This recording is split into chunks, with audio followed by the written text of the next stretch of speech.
The ancient biblical nation of Israel consists of 12 tribes. 10 of these Israelite tribes were deported out of the land of Israel in the 8th century BC. And they never returned, and they never reunited with the 2 tribes in the kingdom of Judah who became known as Jews. They are the Jews we read about in the New Testament. And I've just written a book about the lost 10 tribes of Israel. It's brand new. It is entitled The Lost 10 Tribes of Israel in Europe, and it has the subtitle And Their Future Reunification with the House of Judah. It is 352 pages long, and there's plenty of illustrations.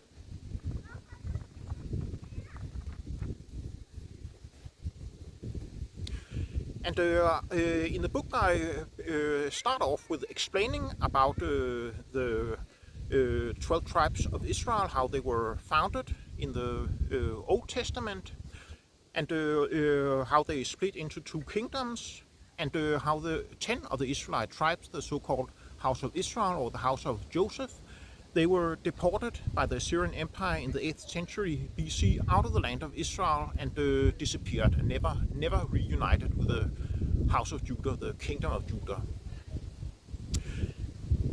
Then I have a rather lengthy chapter about ancient Jewish sources and their view on the 10 tribes of Israel.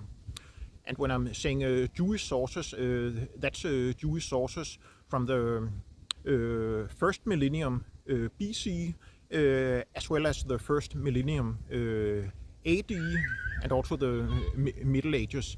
And the very interesting thing about ancient Jewish sources, both in the Apocrypha, in Josephus, and the Talmud, is that all of them, they take it for granted that the 10 tribes of Israel are not a part of the Jewish people and were never reunited with Judah. And all these ancient Jewish sources, they simply take it as a fact that the 10 tribes of Israel are not a part of the Jewish people. They do discuss, for example, in the Talmud, which was compiled between the 3rd and the 6th century AD. In the Talmud, they do discuss whether the 10 tribes of Israel, whether they would eventually be reunited with Judah and be redeemed, be accepted in the sight of God, or whether they would not, or whether it repented, or whether it depended upon whether the 10 tribes repented or not. But all these Jewish ancient sources, they took it as an absolute fact that the 10 tribes never reunited with Judah. They don't even discuss whether the 10 tribes are a part of Judah or not. They simply know that the 10 tribes were not a part of Judah. And the same goes for a lot of the greatest rabbis from during the last 1,500 years. They also took it for granted that the 10 tribes of Israel never reunited with Judah. Next, I describe the migrations themselves of the 10 tribes of Israel from the Middle East and primarily to northwestern Europe. And one interesting thing that I use is that I use a lot of Scandinavian sources that have never ever been translated into English before, especially Scandinavian sources, but also some German sources and French and Flemish sources that also have never ever before been translated into English. And I both describe the general migrations of the 10 tribes of Israel from the Middle East to northwestern Europe, and more particularly I zoom in on the tribe of Dan, how they migrated to especially Denmark and Ireland and Scotland. The next chapter is about biblical prophecies, what they say about the 10 tribes of Israel and the 12 tribes of Israel in general.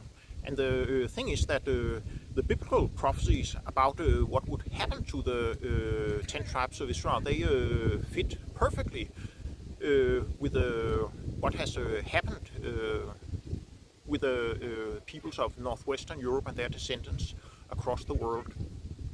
Then in the next chapter, that's about the physical appearance of the ancient Israelites, how they looked, and compared to people in northwestern Europe and their descendants across the world.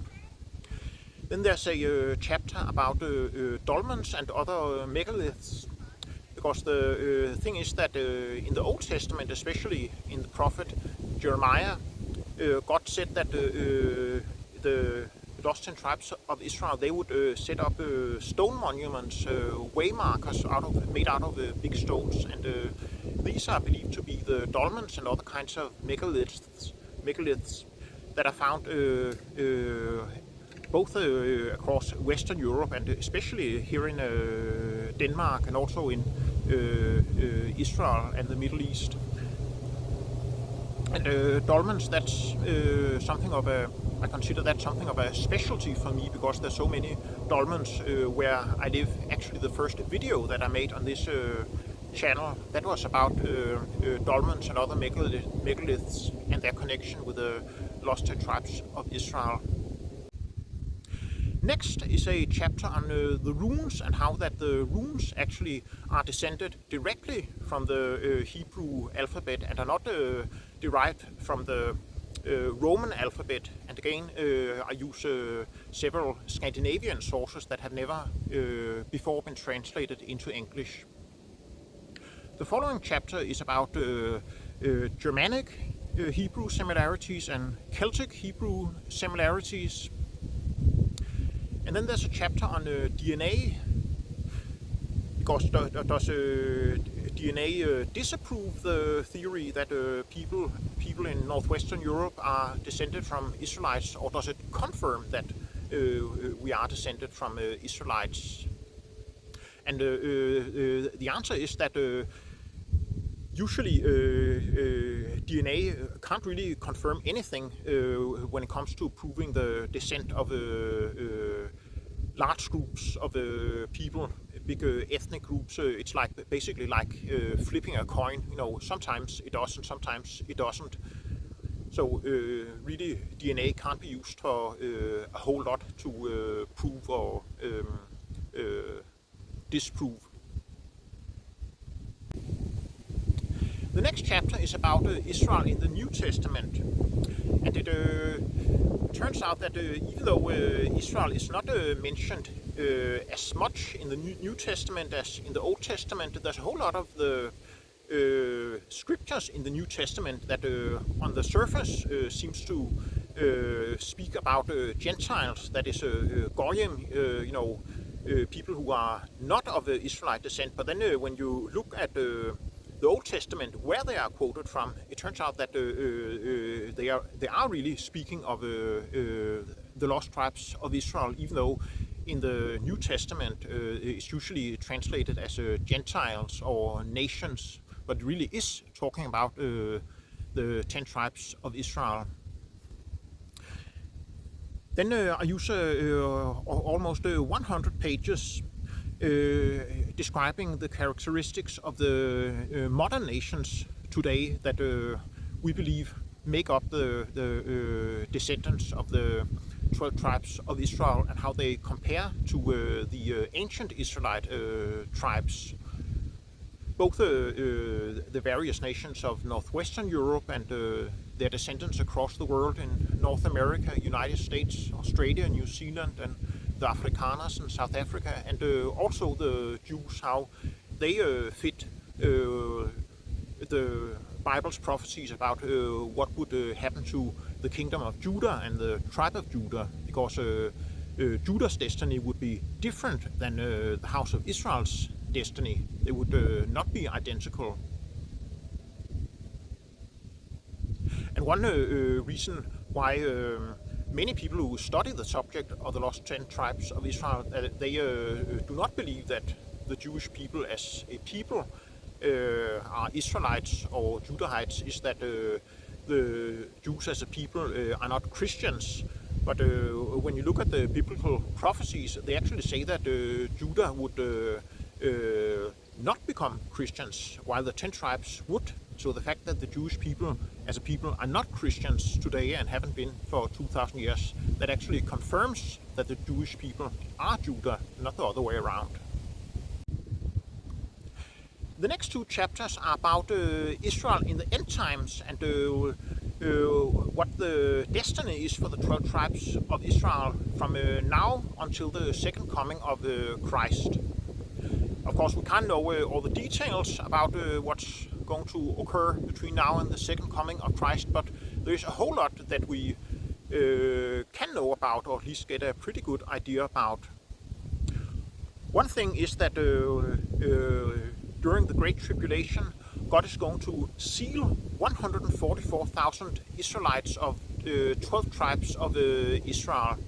And a thing that a whole lot of Bible students have noticed is that the tribe of Dan, but also the tribe of Ephraim, are missing from these 144,000 Israelites that are going to be sealed. The question is why? Then at the same time, God is also going to raise up 2 witnesses or 2 prophets that are spoken of in Revelation chapter 11.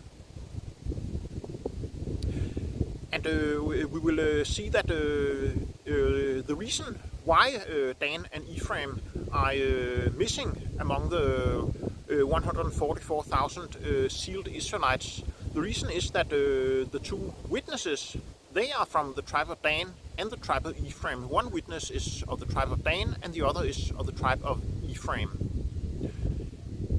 And Revelation describes that these 2 witnesses are going to be types of Moses and Elijah and John the Baptist. And of course Moses, Elijah and John the Baptist, they were very real men. They were not just a general movement of people or a figure of speech. They were real men. So obviously these 2 witnesses or prophets, they are also going to be real men or real prophets that are going to do big miracles. And then the interesting thing is that in Orthodox Judaism, for the last 2,000 years, or maybe even longer than that, Orthodox Judaism had believed that prior to the coming of the so-called King Messiah, which has a lot of similarities with Christ, prior to the coming of the King Messiah, then there's going to appear someone they call Messiah ben Joseph, who's going to be of the tribe of Ephraim. And he's only going to be, in the eyes of Orthodox Judaism, like a minor, quote-unquote, Messiah, not a real one as Christians understand it. And this Jewish belief in Messiah ben Joseph, that's very widespread. Most Orthodox Jews believe in it, even though it's not an article of faith. Then there's also a small minority of Jewish scholars and rabbis who have believed and do believe that this Messiah ben Joseph, he's going to have a companion from the tribe of Dan, whom they call Nasi Hadan, or the Prince of Dan. So this understanding about the Prince of Dan in Judaism is very limited. I've only been able to dig up approximately a handful of sources that believe in this associate of Messiah ben Joseph, who's going to be of the tribe of Dan. But anyway, so at least some Jewish sages, they believe that there's going to be 2 mini-messiahs, if you could call it that, from the tribe of Ephraim and the tribe of Dan. And then Revelation, as we see it, there's going to be 2 witnesses of the tribe of Ephraim and the tribe of Dan. So these Christian prophecies and Jewish prophecies or expectations, they're actually talking about the same 2 prophets that God is going to raise up in the end times prior to the second coming of Christ. In the final chapter, about Israel. That's about the second coming of Christ and how that is going to play out.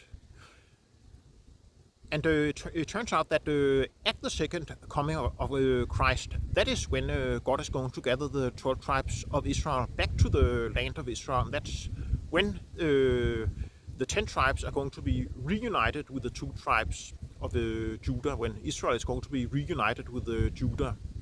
So the present-day Jewish state of Israel, that is not a fulfillment of the biblical prophecies of Israel returning to the land of Israel, even though there are some prophecies that do speak about Judah returning to the land of Israel that must refer to the present-day Jewish state, even though that's completely different from the final regathering of the 12 tribes in the land of Israel. The final part of the book is about witnesses who have believed in this truth that the peoples of northwestern Europe and their descendants are the descendants of the lost 10 tribes of Israel. And there's a whole lot of people who have believed in this truth.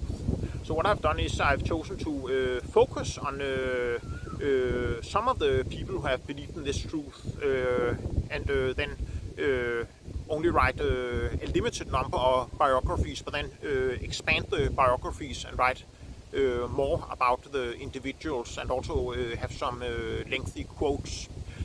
I also mentioned several Scandinavian witnesses that, as far as I know, have never been mentioned in literature about the lost 10 tribes of Israel before, and also provide quotes translated into English by them. And also have a lengthy quote by the French Huguenot pastor Jacques Abadie, who wrote a book about it in 1723, I believe. And this book, it has been quoted briefly in literature about this subject, but I have a full translation of the entire chapter where he wrote about it. He wrote about it in several chapters in that book, but I've translated the entire chapter of that book into English. So that should also be the first time that appears in literature about the lost tribes. So as I said, the book is entitled The Lost 10 Tribes of Israel in Europe and Their Future Reunification with the House of Judah. 352 pages. And if you are interested in buying it, you can buy it on Amazon. It, excluding postage and handling, it costs $9 or $8.99 on Amazon's main site, amazon.com, and you can also buy it on the other Amazon sites in their currencies. On the French and German Amazon sites, you can buy it in paying with the euros, and on the British in pound sterling, on the Swedish in Swedish krona, etc. So I hope that you will buy it, and I hope you will also enjoy it as much as I have enjoyed writing it.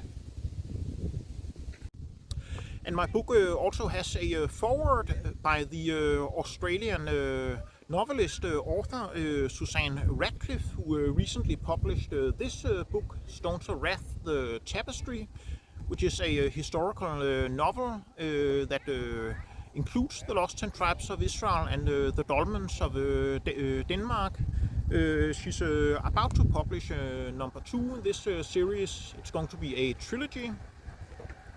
And by the way, if you wonder what this tiny palace is in the background, that's the Hermitage Palace in Jægersborg Dyrehave, north of Copenhagen. It was built in the 1730s by King Christian VI. He used it for hunting deer. There are approximately 2,000 semi-wild deer in this park. It's very, very easy to see them, and it's also very popular with tourists.